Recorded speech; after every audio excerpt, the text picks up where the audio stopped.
नमस्कार साथियों, PCS simplify channel पर आपका स्वागत है। आज हम लोग जीव विज्ञान संबंधी जो तमाम फैक्ट आते हैं उसके बारे में जानेंगे। और आप लोग चैनल पर नए हो तो चैनल को जरूर सब्सक्राइब कर दीजिए और ज़्यादा से ज़्यादा शेयर करिए ताकि और भी लोग जुड़े इस कार्यक्रम का लाभ ले सकें।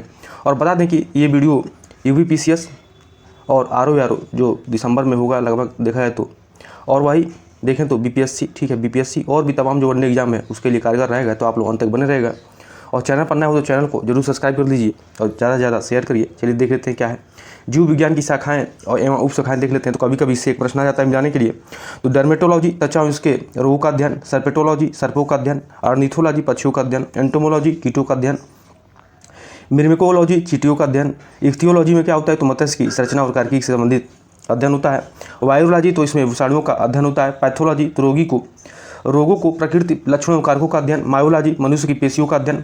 पैलियो बॉटनी इसका तो पादप जीवाश्मों का अध्ययन। जूलॉजी तो विभिन्न प्रकार के जंतुओं का विस्तृत अध्ययन। इथोलॉजी तो मानव सहित सभी जंतुओं के व्यवहार का अध्ययन। बायोनोमिक्स तो जीवधारियों का उनके वातावरण के साथ संबंध का अध्ययन। ऑस्टियोलॉजी तो अस्थियों का अध्ययन। लिथोट्रिप्सी किसके लिए तो एक चिकित्सक प्रक्रिया जिसमें किरणों की सहायता से क्या होता है तो गुर्दे पित्ताशय व मूत्राशय की थैलियों में स्थित पथरी को तोड़कर इलाज किया जाता है। पैडोलॉजी तो इसमें मृदा के निर्माण मृदा के प्रकार का अध्ययन होता है। किसमें तो पैडोलॉजी में क्या होता है मृदा के निर्माण मृदा के प्रकार का अध्ययन होता है। फिजियोलॉजी तो शरीर के विभिन्न भागों के कार्य विधियों का अध्ययन करना क्या कहलाता है तो फिजियोलॉजी कहलाता है। सेरोलॉजी तो रुधिम सीरम का वैज्ञानिक अध्ययन है। न्यूरोलॉजी तो तंत्रिका तंत्र से संबंधित अध्ययन है। ट्रोपोलॉजी तो विपोषण विज्ञान से संबंधित है। एंथ्रोपोलॉजी तो मानव जाति के संस्कृति विकास का अध्ययन है। एगेस्ट्रोलॉजी तो घासों का अध्ययन और पालन है। आरोलॉजी तो पर्वतों का अध्ययन है। अब जीव विज्ञान से संबंधित शब्दावली देख लेते हैं। तो फ्लोरोलॉजी तो सजावट के लिए काम आने वाले पुष्पों का अध्ययन होता है। सेरीकल्चर तो कच्चे रेशम के उत्पादन है तो रेशम कीट का पालन होता है इसमें। एपीकल्चर तो मधुमक्खी पालन है। विटीकल्चर तो अंगूर की खेती संबंधित है। टिश्यू कल्चर तो कृत्रिम माध्यम से ऊतकों का संवर्धन है। हार्टिकल्चर तो फल सब्जियां तो उद्यान पादपों का संवर्धन है। सिल्वीकल्चर तो वन्य वृक्षों तथा उनके उत्पादों का संवर्धन है। अब विषाणु देखिए, विषाणु क्या हम लोग जानेंगे। तो विषाणु अति सूक्ष्म अकोशिकी और विशेष न्यूक्लियो प्रोटीन कण हैं जो जीवित परपोषी के अंदर रहकर क्या करते हैं जनन करते हैं, अपना जन्म लेते हैं। और विषाणु खोज किसने किया तो पूछता है तो ये इवानोवास्की ने 1892 में। कब तो किसने तो इवानोवास्की ने 1892 में। ये कौन थे तो रूसी वनस्पति वैज्ञानिक थे जो तंबाकू की पत्ती में मोज़ेक के कारण की खोज करते समय की थी, ठीक है। और आगे देख लेते हैं क्या दिया है। विषाणु को सिर्फ इलेक्ट्रॉन सूक्ष्मदर्शी द्वारा ही देखा जा सकता है। विषाणुओं से पौधों में होने वाले रोग कौन तंबाकू की पत्तियों में क्या हो जाए तो मोज़ेक रोग लग जाता है। बंकी टॉप ऑफ बनाना केले की पत्तियों में हो जाता है। और आलू में मोज़ेक रोग किससे होता है तो विषाणु से होता है। किससे तो विषाणु से होता है। आप लोग ध्यान दीजिएगा क्योंकि ये समझिए कि बहुत ही महत्वपूर्ण फैक्ट है। इसे समझिए कि ये आता ही हर बार चाहे कोई पेपर हो। अब आगे देख लेते हैं विषाणु द्वारा मनुष्य में होने वाले रोग देख लेते हैं। तो चेचक है, पित्त ज्वार है, इसका वो वायरस है, पोलियो निस्पंदनी वायरस है, खसरा मोरबिली वायरस है, गलसुआ एबी किसी विषाणु से, रेबीज हाइड्रोफोबिया किससे तो विषाणु से, मस्तिष्क सूज किससे तो विषाणु से, हर्पिस किससे तो विषाणु से, इन्फ्लुएंजा आर्थोमिक्सो वायरस से जो किससे होता है तो विषाणु से होता है। ट्रेकोमा यहाँ की बीमारी है ये किससे होता है तो मनुष्यों में विषाणु से होता है, ठीक है। डेंगू ज्वार हो गया ये भी विषाणु से। एड्स जो है कि ये किससे होता है तो ये भी विषाणु से होता है। अब कवक संबंधित देख लेते हैं। तो कवक क्या है तो कवक हरित लवक रहित समन उत्तक रहित हैलोफाइटा है जो पर्ण हरित विहीन होने कारण कवक अपना भोजन स्वयं नहीं बना पाते हैं। इनमें संचित भोजन ग्लाइकोजन के रूप में रहता है तथा इनकी कोशिका भित्ति किसकी बनी होती है तो काइटिन की बनी होती है। तो कभी कभी पूछ लेता है ये कोशिका भित्ति किससे बनती है तो काइटिन से की बनी होती है। किसकी तो काइटिन की बनी होती है। अब आगे देख लेते हैं। अब कवक से होने वाले रोग देखेंगे जंतुओं में। तो जंतुओं में कौन कौन से होते हैं तो एस्टरलेजिस ये फेफड़े का रोग है, दाद है, मेनिंजाइटिस है, हिप्टा जोमेसिस है, ओनिकोमाइकोसिस है, दमा है, उसके पास गंजापन है, खाज है। तो किसमें होता है तो जंतुओं में होता है। और कवक से होने वाले पौधों में रोग देखें तो क्या है सरसों का सफ़ेद टिकट रोग है, मूंगफली का टीका रोग है, आलू का उत्तरभाव अंगमारी रोग है, गन्ने का लाल सड़न है किससे होता है तो कवक से होता है। आप लोग ध्यान दीजिएगा। आलू का अंगमारी रोग है, सेब के फल का सड़ना है, गेहूं का लाल रस्ट है, बाजरे का अर्गाट है, ठीक है, ये भी किससे होता है तो ये भी आपका कवक से होता है। बाजरे का अर्गाट हमेशा पूछता है। गेहूं का ढीला स्मट ये भी किससे होता है कवक से होता है। अंगूर का पाउडरी मिडलू किससे होता है तो ये भी कवक से होता है। और राई का सरसों का इरगाट रोग जो है किससे होता है तो ये भी जो है कि आपका कवक से होता है। तो पूछ लेता है कभी कभी कि इरगाट रोग किससे संबंधित है तो ये आप बताएंगे सरसों संबंधित है, ठीक है, सरसों संबंधित इस तरह से पूछ लेता है। मिलाने के लिए दिया था हमेशा पीसीएस के पेपर में हमेशा देता है। अब देख लेते हैं जीवाणुओं से पशुओं में होने वाले रोग। भेड़ में एंथ्रेक्स रोग हो जाता है जीवाणु से। और जानवरों का काला पैर रोग, ठीक है, ये किससे तो जीवाणु से। अब जीवाणुओं द्वारा मानव में होने वाले रोग देख लेते। जीवाणु एक तरफ एक रोग है तो क्लिस्ट्रोडियम टिटैनिक टिटनेस से होता है, ठीक है। टिटनेस रोग में कौन सी जीवाणु रहती है, तो क्लिस्ट्रोडियम टिटेनी रहता है। हेमोफिस परटूटिस, तो इससे काली खांसी। माइकोबैक्टीरियस ट्यूबिकुलोसिस तपेदिक, ठीक है, जीवाणु का नाम है। विब्रियो कैलेरी हैजा, कोरिनोबैक्टीरियम डिप्थीरिया। बैसिलस पेस्टिस, किससे, तो प्लेग। डिप्लोकोकस न्यूमोनी, तो न्यूमोनिया। सल्मोनेलो टाइफाइड। माइकोबैक्टीरियम लेप्रिक, किससे, तो कोड़ या कुष्ठ हो जाता है इससे। साइनोबैक्टीरियम नीलहरी सवाल देख लेते हैं क्या है, तो नीलहरी सवाल भी एक प्रकार का जीवाणु होता है, यह साइनोबैक्टीरियम के नाम से जाना जाता है। साइनोबैक्टीरियम को पृथ्वी का सफलतम जीवधारियों का समूह माना जाता है। लाल सागर का लाल रंग ट्राइकोस्थिरियम एरिथ्रियम नामक साइनोबैक्टीरियम कारण ही दिखाई पड़ता है। तो देखिए कभी कभी ये पूछा भी है कभी कि लाल सागर का लाल रंग क्यों दिखाई देता है, तो किसके वजह से, तो ट्राइकोस्थिरियम एरिथ्रियम नामक साइनोबैक्टीरियम के कारण क्या होता है, दिखाई देता है। अब लाइकेन के बारे में जानेंगे। देखिए लाइकेन जो है कि थाइलोफाइटा प्रकार की वनस्पति है जो कवक तथा शैवाल दोनों से मिलकर बनती है। क्या होता है, तो किससे बनती है, तो कवक और शैवाल दोनों से बनती है।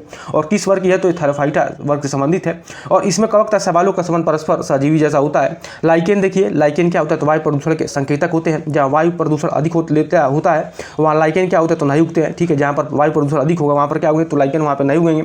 और पेड़ों की छालों पर उगने वाले लाइकेन को कोटिकोल्स तथा खाली चट्टानों पर उगने वाले लाइकेन को क्या कहते हैं, सेक्सिकोल्स कहते हैं, ठीक है। आप लोग ध्यान दीजिएगा कि पेड़ों की छालों पर उगने वाले लाइकोन को कोटिकोल्स कहते हैं, वही खाली चट्टानों पर उगने वाले लाइकेन को सेक्सिकोल्स कहते हैं, ठीक है। आप लोग ध्यान दीजिएगा, ठीक है। अब आगे देख लेते हैं क्या है। अब देख लेते हैं एक बीजपत्री के कुछ महत्वपूर्ण कुल और पौधे। देखिए एक बीजपत्री कौन कौन से होते हैं, तो ये देखिए जई है, गेहूं है, ठीक है, मक्का है, चावल है, गन्ना है, बाजरा है, ज्वार है, जौ है, जई है, ठीक है। तो किससे संबंधित, तो एक ग्रेमनी कुल संबंधित है और एक कैसा है, तो एक बीजपत्री। आप लोग ध्यान दीजिएगा, ठीक है। अब लिलियेसी कुल में क्या क्या आ जाएंगे, तो प्याज है, लहसुन है, सतावर है, सब क्या है, तो लिलियेसी कुल का है। लेकिन ये क्या होते हैं, तो एक बीजपत्री होते हैं, इसमें कई बीज होते हैं सॉरी। पालमी, देखिए तो पालमी क्या है, तो पालमी में क्या क्या आ जाएंगे, पालमी वंश कुल में नारियल है, सुपारी है, ताड़ है, खजूर है। और एक ये क्या है, तो म्यूजेसी, ये केला है, ठीक है। म्यूजेसी क्या है, तो केला है, ठीक है। ये भी एक बीजपत्री होता है, म्यूजेसी कुल है, ठीक है। अब आगे देख लें बीजपत्री के महत्वपूर्ण कुल और पौधे देख लें। तो कुकुरबिटेसी कुल से कौन कौन संबंधित है, तो परवर है, तरबूज है, कद्दू है, खरबूजा है। और मिर्टेसी कुल से कौन कौन संबंधित, तो मेहदी है, अमरूद है, जामुन है, यूकेलिप्टस है, ठीक है। और रेजिसी कुल से तो रसभरी है, सेब है, नाशपाती है, गुलाब है। और अम्बेली फेरी से क्या है, तो जीरा है, लौंग है, धनिया है, गाजर है, सौंफ है। तो अम्बेली फेरी कुल से कौन कौन संबंधित है, तो जीरा है, लौंग है, धनिया है, गाजर है, सौंफ है, ये सब है अम्बेली फेरी से। सोलेनेसी से कौन कौन है, तो तंबाकू है, आपका आलू है, ठीक है, बैगन है, टमाटर है, लाल मिर्च है, धतूरा है, ठीक है। तो किससे संबंधित, सोलेनेसी कुल संबंधित है। वाई कंपोजिटी कुल से संबंधित कौन कौन है, तो सूरजमुखी है, सलाद है, जीनिया है, गेंदा है, गुलदाउद है, सब क्या है, तो कंपोजिटी कुल से संबंधित है। अब आगे देख लेते हैं रूटेसी कुल से कौन कौन, नींबू है, संतरा है, मौसम्बी है। कुशीफेरी से मूली है, फूलगोभी है, सरसों है, सलजम है। मालवेसी से कपास है, भिंडी है, गुड़हल है, ठीक है। तो किससे संबंधित, तो मालवेसी कुल से संबंधित है। अब आगे देख लेते हैं क्या दिया है। पादप हार्मोन के बारे में देखें तो पौधे की जैविक क्रियाओं के बीच समन्वय स्थापित करने वाले रासायनिक पदार्थ को पादप हार्मोन या फाइटो हार्मोन कहते हैं। अब देख लेते हैं पादप हार्मोन, तो एक्सिन से संबंधित है। जिब्रेलिन्स जटिल कार्बनिक यौगिक होता है। साइटोकाइनिन तो क्षारीय प्रकृति का होता है। और एबीसी अम्ल क्या होता है, वृद्धि रोधी होता है। एथिलीन क्या होता है, गैसीय रूप में पाया जाता है, ठीक है। फ्लोरोजिन्स क्या होते हैं, तो पादप हार्मोन में फूल खिलाने वाले हार्मोन होते हैं। तो कौन, तो फ्लोरोजिन्स क्या होता है, तो फूल खिलाने वाला हार्मोन होता है। आप लोग ध्यान दीजिएगा इस पर, ठीक है, इस फैक्ट पे, क्योंकि यही आ जाता है पेपर में।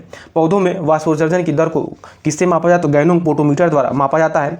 नींबू की लिटिल लीफ रोग कापर की कमी से होता है। तो नींबू की लिटिल लीफ रोग किससे होता है, तो कापर की कमी से होता है। मटर का मार्स रोग किससे होता है, तो मैग्नीज की कमी से होता है। धान का खैरा रोग जिंक की कमी से होता है। फूलगोभी का विट्रोटल रोग मालिब्डेनम की कमी से होता है। पत्तियों में हरीफिनता रोग कैल्शियम मैग्नीशियम था मालिब्डेनम की कमी से होता है। नींबू का डाइबैक रोग कापर की कमी से होता है। तो किससे होता है, तो अभी ये पूछ लेता है कि नींबू का डाइबैक रोग किससे होता है, तो कापर की कमी से होता है। आम का लिटिल लीफ रोग किससे, तो जस्ता की कमी से होता है। चुकंदर में हॉट रॉट रोग बोरोन की कमी से होता है। आंवले में निक्रोसिस रोग बोरोन की कमी से होता है। आलू का ब्लैक राट रोग भंडारण में ऑक्सीजन O2 की कमी से होता है। किसके, तो ऑक्सीजन की कमी से होता है। आलू का जो ब्लैक राट रोग होता है भंडारण में देखें तो ये ऑक्सीजन की कमी से होता है।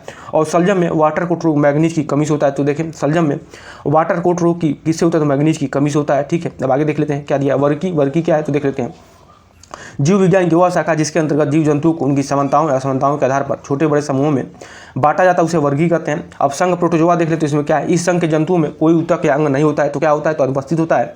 तो देखिए जो प्रोटोजोआ संघ के जंतु होते हैं उसमें क्या होता है, तो ऊतक और या अंग नहीं होते हैं, ठीक है। इनका शरीर नग्न कैसा होता है, तो पोलिकल के द्वारा ढका होता है। इस संघ देखिए प्रोटोजोआ संघ के अंतर्गत कौन कौन आते हैं, तो अमीबा है, एंटी अमीबा है, हिस्टोलिटिका है, एंटी अमीबा कोलाई है, प्लेजोमोडियम है, यूगुलिना है। ये सब क्या आ जाते हैं, तो ये प्रोटोजोआ संघ से संबंधित है। कौन कौन, तो देख लेते हैं फिर से एक बार। तो इसके अंतर्गत अमीबा है, ठीक है, अमीबा है, एंटी अमीबा है, हिस्टोलिटिका है, एंटीअमीबा गोलाई है, पैलोमोडियम है, यूग्लिना आदि, ये सब क्या है तो संघ प्रोटोजोआ संबंधित है। और पोरीफेरा से देख लेते हैं तो ये बहुकोशिकीय जलीय जंतु होते हैं जो साधारणतः चट्टान या कमी ठोस पदार्थ पर आते हैं। इसकी आकृति अनियमित बेलाकार, अंडाकार या शाखानुमा होती है। ठीक है, तो पोरीफेरा संघ संबंधित कौन, इसकी आकृति कैसी होती है तो अनियमित होती है, बेलाकार होता है, अंडाकार होता है या शाखानुमा होती है। और इनके शरीर में क्या होता है तो उत्तक नहीं होता है। इन श्रेणी के अंतर्गत क्या आते हैं, साइकन है, हाइनोलेमा है, स्पंजिया है, यूपेलेक्ट्रेला है, ये सब जंतु आते हैं। अब संघ आर्थ्रोपोडा में देख लेते हैं। इस संघ के जंतु जल, थल और वायु तीनों जगह पर आते हैं। तो पूछ लेगा प्रश्न कि आर्थ्रोपोडा संघ के जंतु जो होते हैं वो कहाँ कहाँ रहते हैं तो जल और थल वायु तीनों जगह रहते हैं। और इसके अंतर्गत क्या क्या है, संघ आर्थ्रोपोडा में मक्खी है, केकड़ा है, मकड़िया है, किलनी है, बिच्छू है, तिलचट्टा है, झींगा है, रेशम कीड़ा है, कनखजरा है, निम्फान आदि ये सब आते हैं। तो किसमें आते हैं, संघ आर्थ्रोपोडा में आते हैं। अब आगे देख लेते हैं क्या है, संघ मोलस्का में तो इस संघ के अधिकांश जीव समुद्री होते हैं, लेकिन कुछ स्वच्छ जल में एवं स्थल पर भी पाए जाते हैं। इसके अंतर्गत क्या क्या आते हैं तो मोलस्का में नोटिलस है, ऑक्टोपस है, डोरिस है, डेंटिलियम है, काइटन है, पायला है, हेलिक्स है, सिपिया जीव आते हैं। किसमें तो संघ मोलस्का में। संघ इकाई नोडमेटा में क्या आते हैं, संघ के सभी जंतु समुद्री होते हैं। तो संघ इकाई नोडमेटा के सभी जंतु क्या होते हैं तो ये समुद्री होते हैं। और इसके अंतर्गत क्या क्या, तारा मछली है, ब्रिटल स्टार है, समुद्री अर्चन है, समुद्री खीरा है, कुकुमेरिया है, थाइवोन है, ये सब बात क्या जाए तो संघ इकाई नोडमेटा में आते हैं। ये सब क्या होते हैं तो ये लोग सभी समुद्री होते हैं। संघ का डेटा में क्या आता है तो इस संघ में देखें तो शार्क है, टारपीडो है, रोहू है, ठीक है, कतला है, सिंगी है, मांगूर है, गरई है, एनाबस, ये सब क्या आ जाता है तो ये जो है कि ये सब क्या आ जाता है तो संघ का डेटा में आते हैं। तो रोहू भी मछली का नाम है, कतला भी, मांगूर भी, गरई भी, एनाबस भी, ये सब क्या है तो मछली के नाम है जो संघ का डेटा में आते हैं। ये सब जीव हैं, ठीक है। शार्क को, डार्क फिश या टारपीडो को इलेक्ट्रिक रे के नाम से जानते हैं। अब वाचर वर्ग में देख ले तो इस वर्ग में मेढक है, सैलामेंडर है, प्रोटिस्टस है और साइरेन, ये सब आते हैं। सर्सी वर्ग में इस वर्ग में कच्छप है, कछुआ है, गौ है, करैत है, अजगर है, घड़ियाल है, नाग है, एलिगेटर, ये सब क्या है तो सर्सी वर्ग में आते हैं। और बगरेस का साधारण नाम क्या है तो करैत है, तनाजा का साधारण नाम क्या है तो कोबरा है, ठीक है। अब विटामिन और पोषण देख ले तो वर्ष 1911-12 में पोलैंड के वैज्ञानिक कैसमीर फंक ने पहली बार विटामिन शब्द का प्रयोग किया था। तो किसने पहली बार विटामिन शब्द का प्रयोग किया था तो कैसमीर फंक ने, ठीक है। कौन तो कैसमीर फंक ने, कब तो 1911 से 12 में। अब देखें तो अब तक विटामिन कुल 2 श्रेणियां हैं। कौन कौन तो जल में घुलनशील विटामिन कौन कौन है तो बी और सी है। और वसा में कौन कौन तो ए डी ई के है, ठीक है। कीड़ा से आप लोग याद सकते हैं के डी ए से, तो जो कीड़ा होगा तो वसा में घुलनशील होगा, जल में बी और सी केवल होते हैं घुलनशील। अब आगे देख लेते हैं क्या दिया है। अब देख लीजिए, समझिए कि बहुत ही महत्वपूर्ण लिस्ट है, इससे प्रश्न आ ही जाता है। तो विटामिन ए देखिए तो विटामिन ए का नाम क्या है तो रेटिनॉल है। स्रोत इसे क्या है तो गाजर है, हरी सब्जियां हैं, दूध है, मक्खन है, अंडा या कृत्रिम मछली का तेल है। और इसे कमी से क्या हो जाता है तो लीजीरोप्लेप्थेमिया रतौंधी हो जाता है। विटामिन B1 तो थायमिन भी उसको बोलते हैं। इससे ये सोयाबीन है, अनाज है, दूध, फलियाँ है, इसके स्रोत हैं विटामिन B1 के। और इससे क्या हो जाता है, इससे इसी कमी से बेरी रोग हो जाता है। और विटामिन B2 ट्राइबोफ्लेविन, इसके स्रोत क्या है तो अंडा है, पनीर है, मांस है, ईस्ट है, हरी पत्तेदार सब्जियां हैं। और विटामिन B2 की कमी से किलोसिस है, त्वचा का फटना है, आंखों का लाल होना है, सबकी तो विटामिन B2 कमी से होता है। विटामिन B3 तो निकोटिनिकम अथवा नियोसिन, तो इससे क्या क्या सूत्र है विटामिन B3 के लिए तो दूध है, अंडे है, फलियाँ है, मछली है, ईस्ट है, मांस है। और इसी कमी से चर्म रोग होता है, पिलाग्रा या फोर्डी सिंड्रोम हो जाता है। विटामिन B5 तो पैंथोथेनिकम, इसके स्रोत क्या है तो मूंगफली है, मांस है, दूध है, अंडे हैं। इसी कमी से बाल सफ़ेद होना, वृद्धि रुकना है, सब हो जाता है। विटामिन B6 तो पायरिडॉक्सिन भी बोलते हैं इसको, इसके स्रोत क्या है तो अनाज है, मांस है, ईस्ट है, दूध है। इसी कमी से क्या हो जाता है तो एनीमिया है, चर्म रोग, ये सब हो जाते हैं। विटामिन B7 तो बायोटिन, तो मांस, गेहूँ, अंडा, सब्जी, फल, ये सब, इसकी कमी से बालों का झड़ना, लकवा, ये सब हो जाता है। विटामिन B9 तो फोलिक अम्ल, इसके स्रोत क्या है तो हरी सब्जियाँ हैं, फलियाँ हैं, ईस्ट है, मांस है, अंडे हैं। और इसी कमी से कुंठित वृद्धि, रक्तहीनता हो जाता है। विटामिन B12 साइनोकोबालामिन, इसके स्रोत क्या है तो दूध है, मछली है, अंडा है, मांस है, आंत के जीवाणु है। और इसी कमी से एनीमिया और पांडु रोग हो जाता है। विटामिन C तो स्कर्वी कम है, आंवला, नींबू, टमाटर, खट्टे फल, ये किससे होते हैं तो स्कर्वी, इसकी कमी से स्कर्वी रोग हो जाता है। विटामिन D कैल्सीफेरॉल, इसके स्रोत क्या है तो मछली का तेल है, मक्खन है, अंडा है, सूर्य का प्रकाश है। और इसी कमी से आस्टिमेलोसिया या सूखा रोग रिकेट्स हो जाता है। विटामिन E टोकोफेरॉल, इसके स्रोत क्या है तो सोयाबीन है, अंडे की जर्दी है, गेहूँ है, तेल है। और विटामिन E कमी से ठीक क्या होता है तो जननांगता, पेशियों, कमजोर जनन क्षमता की कमी हो जाती है। विटामिन कि इसमें क्या होता है तो इसमें इसको नेफ्थोक्विनिन बोलते हैं। और इसके स्रोत क्या है तो सोयाबीन है, आंत का बैक्टीरिया है, हरी सब्जियां, अंडा आदि हैं। और इसी कमी से क्या होता है रक्त का थक्का नहीं जमता है। पाचन तंत्र तो विभिन्न भौतिक और रासायनिक क्रियाओं और एंजाइम की सहायता से भोज्य पदार्थों को सरल, छोटे व घुलनशील अणुओं में बदलना क्या कहलाता है तो पाचन कहलाता है। अब पाचन तंत्र में देखेंगे तो आहार नाल है, यहीं शुरू है तो मुख गुहा से, लार है, टाइलिन एंजाइम है या क्षारीय एमाइलेज है। उसके बाद ग्रासनली में क्या है तो भोजन को, ग्रासनली क्या काम है तो भोजन को अमाशय तक ले जाना, ठीक है। उसके बाद समाशय क्या काम है तो इसमें हाइड्रोक्लोरिक अम्ल होता है, ठीक है, जो प्रोटीन का पाचन होता है इसमें अमाशय में। और पेप्सिन एंजाइम होता है किसमें तो अमाशय में होता है। आंत में देखिए 2 आंत होती हैं, एक छोटी आंत होती है, एक बड़ी आंत होती है। तो छोटी आंत में क्या होता है तो वसा का पाचन होता है, फिर प्रोटीन का पाचन होता है, उसके बाद से कार्बोहाइड्रेट का पाचन होता है। बड़ी आंत में क्या होता है इसमें जल का अवशोषण होता है। अब आगे देख लेते हैं, इसमें इधर देखिए संबंधित पाचन ग्रंथियाँ क्या है तो लाल ग्रंथियाँ में टाइलिन है, स्टार्च का पाचन इसमें होता है, लाइसोजाइम है, ठीक है। यकृत क्या करता है, यकृत पित्त का उत्पादन होता है, इसमें ग्लाइकोनेजेसिस होता है, यूरिया का संश्लेषण यकृत में ही होता है। सबसे बड़ी ग्रंथि क्या है तो यकृत है। पित्ताशय में क्या होता है वसा का इमलिसीकरण होता है और वसा का भंडारण होता है किसमें तो पित्ताशय में। और पित्त का पीएच मान क्या होता है 7.7 होता है।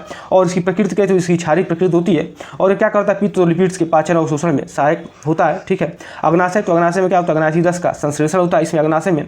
इंसुलिन, ग्लूकेगान, सोमोटेस्टेटिन नामक हार्मोन का स्रावण होता है किसमें तो अग्नाशय में। प्रमुख एंजाइम देख लेते हैं। सुक्रोज क्या होता है तो सुक्रोज को ग्लूकोज और फ्रक्टोज में परिवर्तित करता है। टाइलिन तो स्टार्च को पचाता है। माल्टेज या माल्टोज को ग्लूकोज शर्करा में परिवर्तित करता है।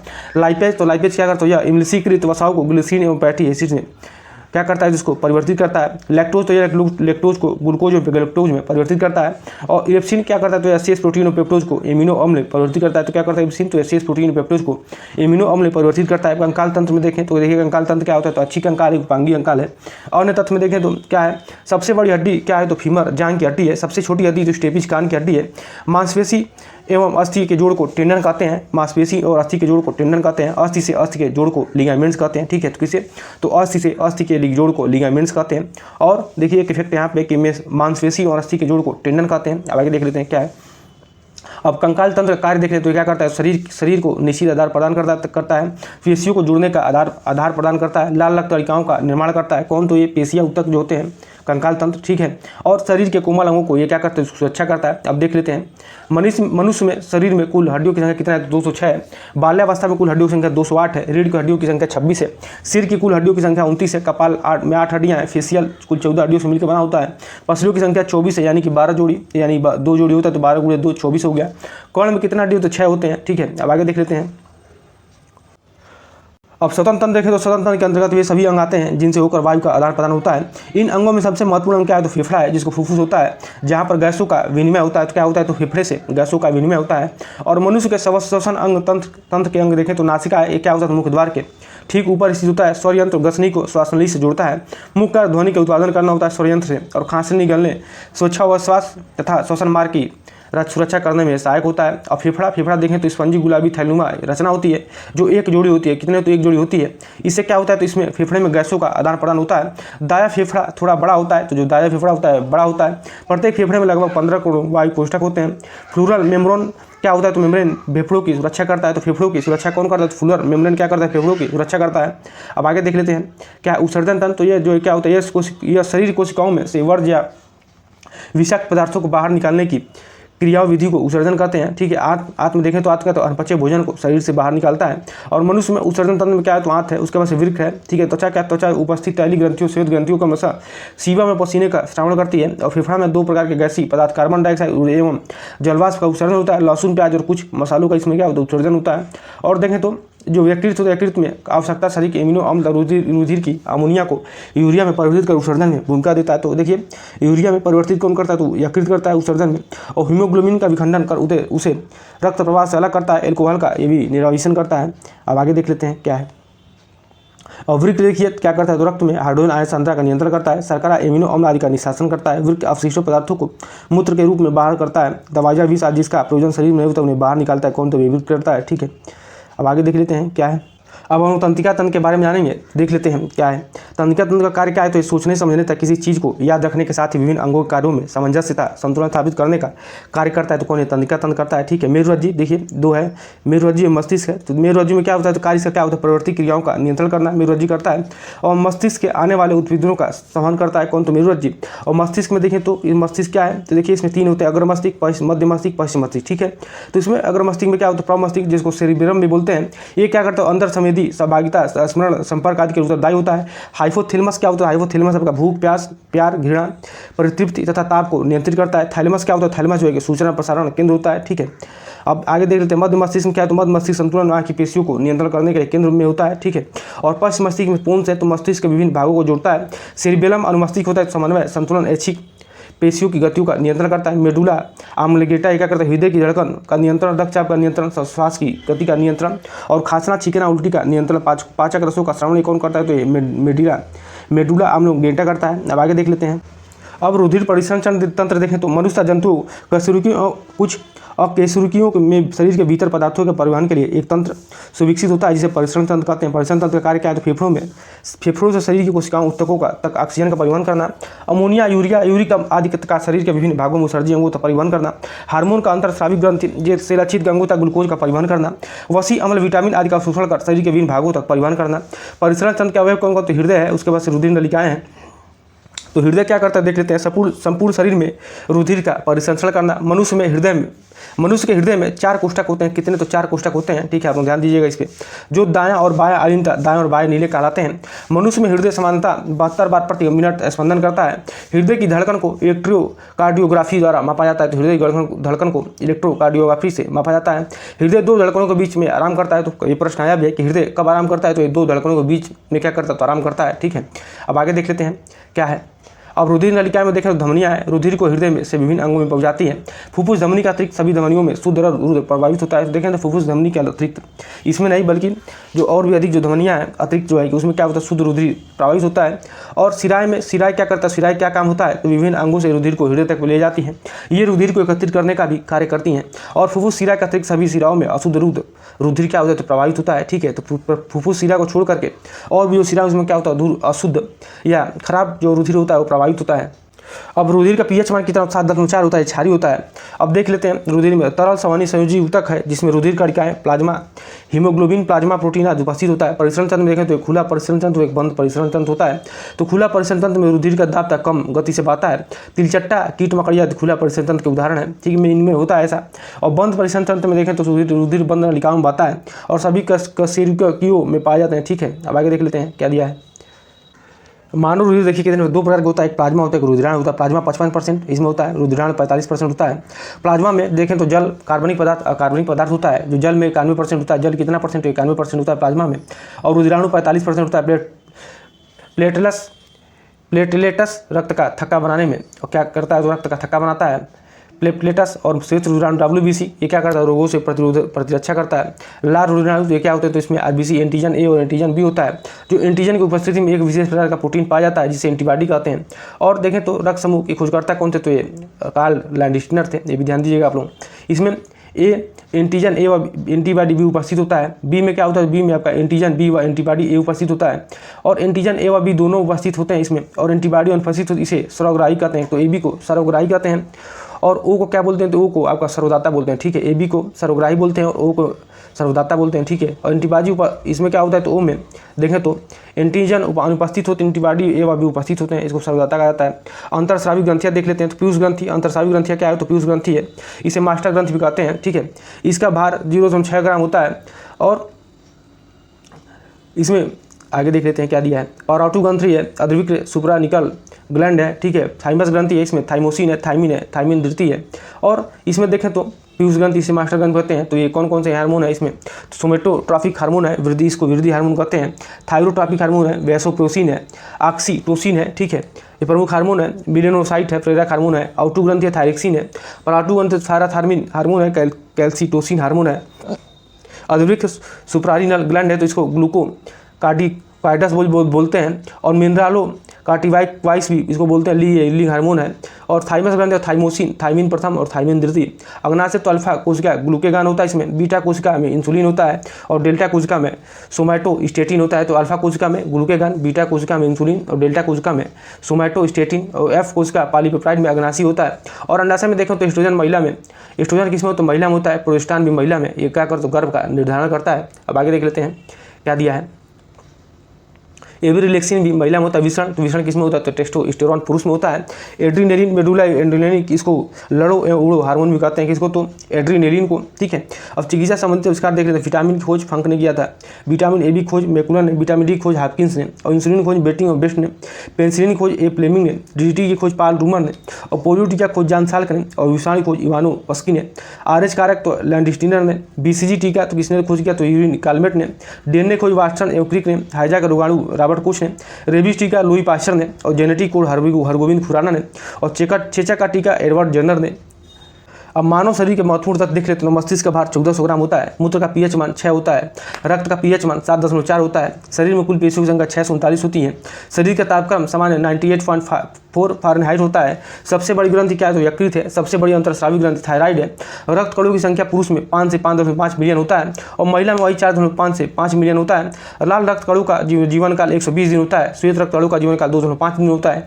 हीमोग्लोबिन का पुरुष में 14-16 ग्राम और 100 सीसी रक्त होता है, महिला में 12-14 ग्राम 100 सीसी रक्त होता है। सबसे बड़ी पेशी क्या होता है? ग्लूटियस मैक्सिमस है, और सबसे छोटी पेशी स्टेपोडियस है। अब कीट द्वारा संचारित रोग देखें तो निद्रा रोग ग्लासिना फाल्फेरियस कीट के द्वारा, हाइजा रोग घरेलू मक्खी के द्वारा, टाइफाइड तो पेडिकुलस के द्वारा, और सूरा रोग तो रेवनेस मक्खी के द्वारा, कालाजार रोग तो बालू मक्खी के द्वारा, चकास रोग तो खटमल के द्वारा। जंतु विज्ञान के शाखा के जनक देख लेते हैं रुधिर विभाग कार्ल लैंडस्टीनर, जीवाणु विज्ञान तो रॉबर्ट कोच, अनुवांशिकी जेजी मेंडल, और जंतु विज्ञान अरस्तु, चिकित्सा शास्त्र हिपोक्रेटस, सूक्ष्म जैविकी लुई पास्चर, आधुनिक अनुवांशिकी एलजे मूलर, वर्की के कोरलस लिनियस, प्रतिरक्षा विज्ञान एडवर्ड जेनर, उत्परिवर्तनवाद ये तो हैग्रू डिवीज। अब आगे देख लेते हैं क्या है।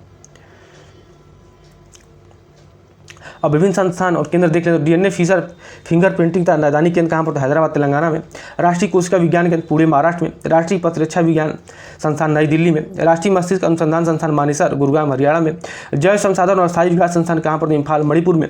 अब विविध में देख लेते हैं तो ईईजी इलेक्ट्रोनोपालियोग्राफी, इसमें क्या होता है? तो मस्तिष्क